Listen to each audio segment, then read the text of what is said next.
Hello student. तो हम लोग इस वीडियो में एफए का अमालगमेशन चैप्टर का एमसीक्यू देखने वाले हैं, जो कि आपके एग्ज़ाम के पॉइंट ऑफ व्यू से काफ़ी इंपॉर्टेंस है। तो मैंने सोचा कि आपको जितने भी एमसीक्यू हो सकता है ज़्यादा से ज़्यादा मैं आपको प्रोवाइड कर दूं, जिसको आप लोग एक बार पढ़ लोगे, देख लोगे तो एग्ज़ाम में आपके लिए ईजी हो जाएगा अच्छे मार्क्स लाने के लिए। तो चलो फ्रेंड, हम लोग स्टार्ट करते हैं। इससे पहले यदि आप लोगों ने इस चैनल को सब्सक्राइब नहीं किया तो चैनल को सब्सक्राइब कर लीजिए, जिससे जितने भी चैप्टर है आपके, चाहे फाइनेंशियल अकाउंटिंग के हो, चाहे आपके कॉस्ट अकाउंटिंग के हो, या टैक्स के हो, या थ्योरेटिकल सब्जेक्ट, सबके एमसीक्यू आपको इस चैनल पर मिल जाएगा। तो आप लोग बस चैनल को सपोर्ट करने के लिए चैनल को सब्सक्राइब कर लीजिए। चलो यहाँ पे देखते हैं। सबसे पहले हम लोग चैप्टर 1 का देख रहे हैं, अमालगमेशन का। तो यहाँ पे दिया है amalgamation of company is govern by, बोलता है जो अमालगमेशन ऑफ कंपनी है वो कौन से अकाउंटिंग स्टैंडर्ड के अंदर आती है, गवर्न करती है। तो ये कौन से आता है, AS 14 के अंदर। दूसरा दिया है the scheme of amalgamation can be involve dash company. Amalgamation के अंदर कितनी कंपनी इन्वॉल्व होती है, तो कितनी होती है, 2 कंपनी होती है, 2 कंपनीज इसका राइट ऑप्शन आ जाएगा। आप इसके यहाँ पे 2 के बजाय यहाँ पे देखो, थोड़ा मुझे ऑप्शन ये लगता है बुक में गलत भी दिया हुआ है, 2 से ज़्यादा भी हो सकती है, 3 भी हो सकता है, ठीक है। तो 2 और 3 इसके ऑप्शन राइट आंसर बन सकते हैं।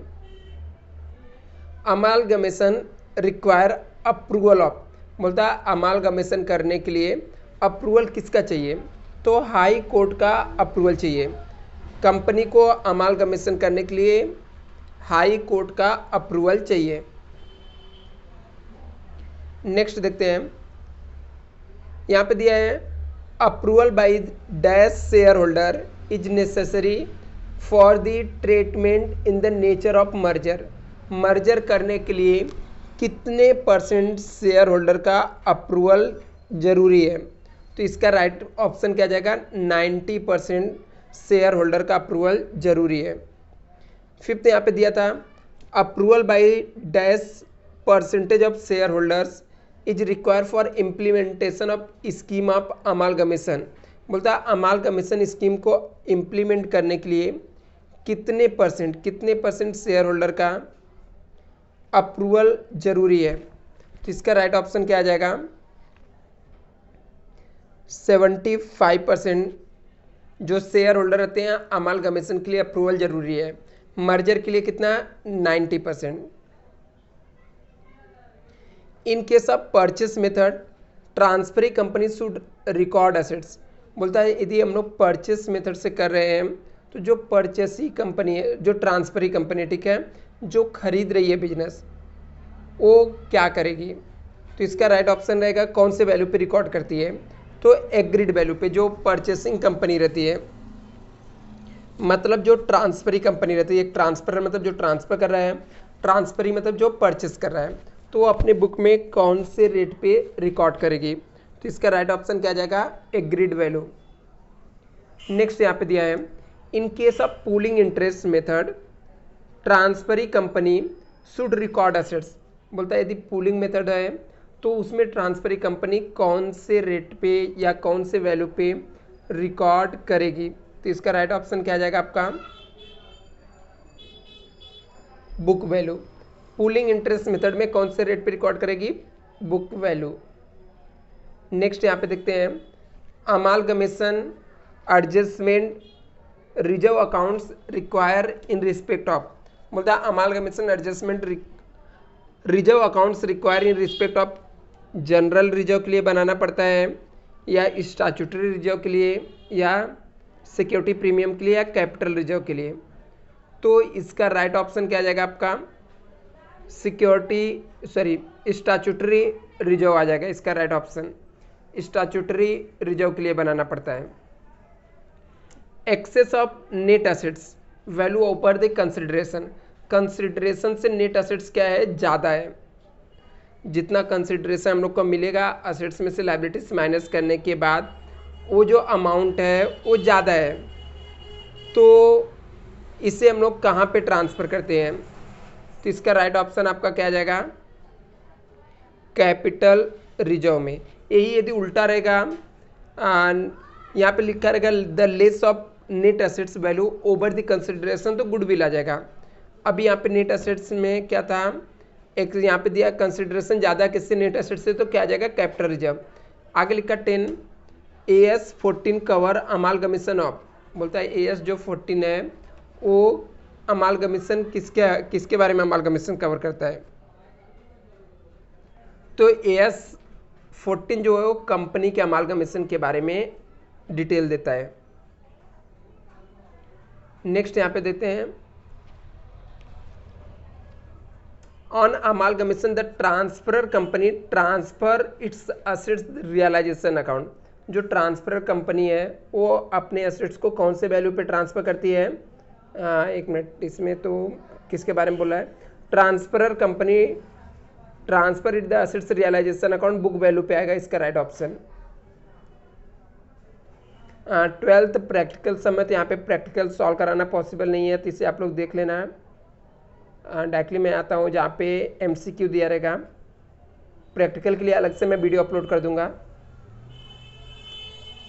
16 में क्या दिया था आपको कि परचेस कंसिडरेशन एज पर AS 14 is the account payable to, क्या आ जाएगा इससे, 16 का राइट ऑप्शन आ जाएगा, इसका राइट ऑप्शन आ जाएगा शेयर होल्डर। ठीक है, परचेस कंसिडरेशन किसको पेमेंट करते हैं, शेयर होल्डर को। आगे लिखा for accounting merger the method follow, बोलता जो अकाउंटिंग है वो मर्जर मेथड किसको फॉलो करता है, तो 17 का राइट ऑप्शन क्या आ जाएगा, ये आ जाएगा pooling interest method. Under pooling interest method difference between purchase consideration and share capital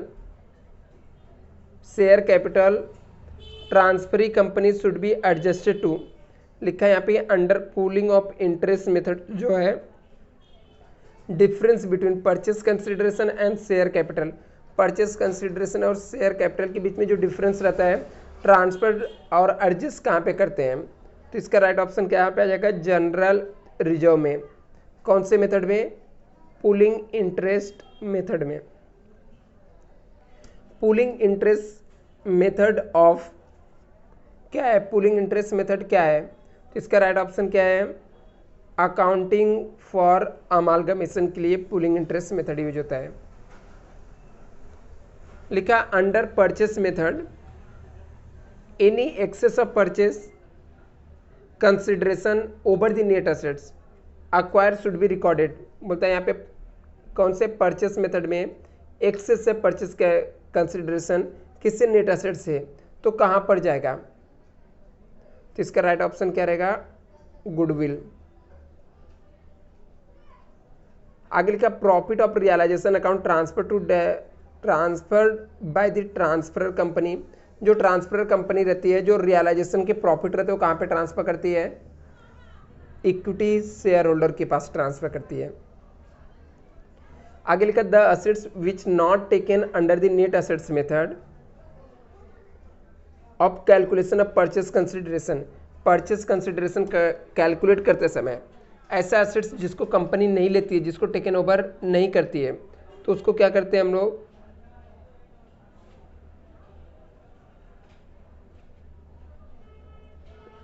और सॉरी यहाँ पे लिखा है कि assets which not taken under the net assets purchase consideration calculate करते समय किसको नहीं लेते हैं, तो discount on issue of shares को नहीं लेते हैं, बाकी सब आइटम को लेते हैं।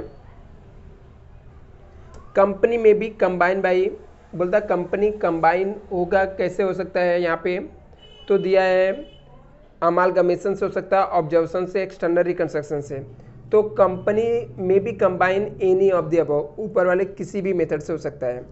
यहाँ पे लिखा है Vijay limited and the Vikas limited are taken over by Swati limited, a new company is called, बोलता है यहाँ पे विजय लिमिटेड और विकास लिमिटेड को, ठीक है, विजय और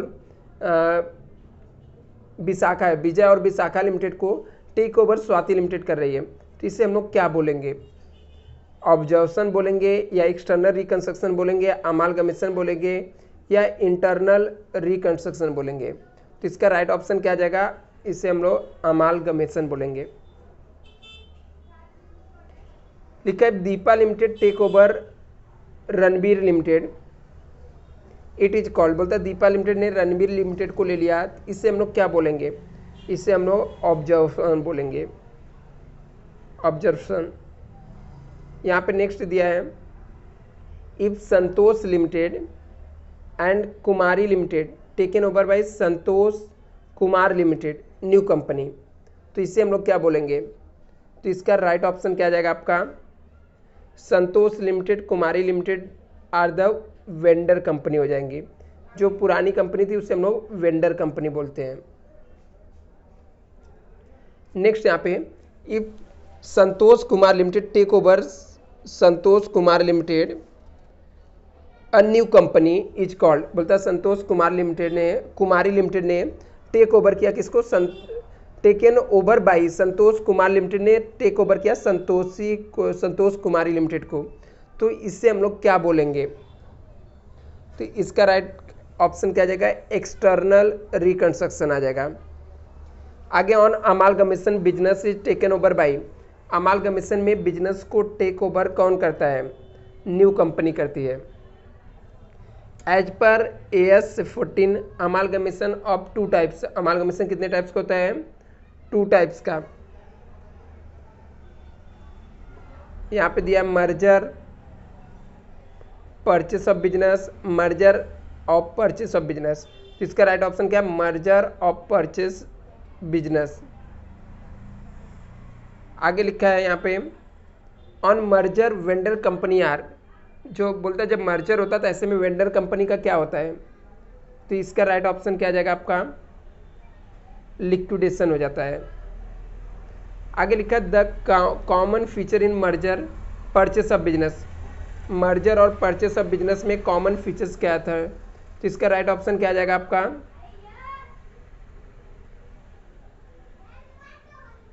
purchase of one company by another company, C इसका राइट ऑप्शन है। एज पर कंपनी एक्ट 1956 क्या है इसमें से, अमालगमेशन इंक्लूड ऑब्जर्वेशन या observation include amalgamation, amalgamation exclude observation, या internal reconstruction include external reconstruction, तो इसका राइट ऑप्शन क्या आ जाएगा, amalgamation include observation. Accounting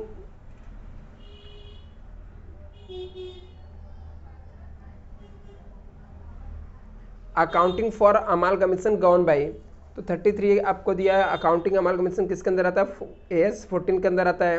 accounting for observation govern by, ये भी किसके अंदर आता है, AS 14 के अंदर आता है। आगे लिखा है यहाँ पे accounting for amalgamation in merger, ये भी AS 14 के अंदर आता है। नेक्स्ट यहाँ पे दिया accounting for amalgamation by purchase is as per 36 है, ठीक है। इसका राइट ऑप्शन का क्या है, इसका भी AS 14 के अंदर आता है। नेक्स्ट दिया as per AS 14 transfer company means the company, 37 का क्या आ जाएगा राइट ऑप्शन, ए आ जाएगा। Which is the amalgamated into another company, transferee company as पर AS 14 क्या है, परचेस न्यू कंपनी है। On amalgamation preliminary expenses in balance sheet of the vendor company are debited, कहाँ पे आ जाएगा, 39 का राइट ऑप्शन क्या आ जाएगा, equity share holder. On amalgamation profit and loss debit balance in the balance sheet of vendor company is transfer, ये भी कहाँ पर आ जाएगा, इक्विटी शेयर होल्डर। नेक्स्ट यहाँ पे on amalgamation debenture accounts appear in the balance sheet of vendor company closed, इसका right option क्या आ जाएगा आपका, credited to realisation account whether the debenture are taken over by or not,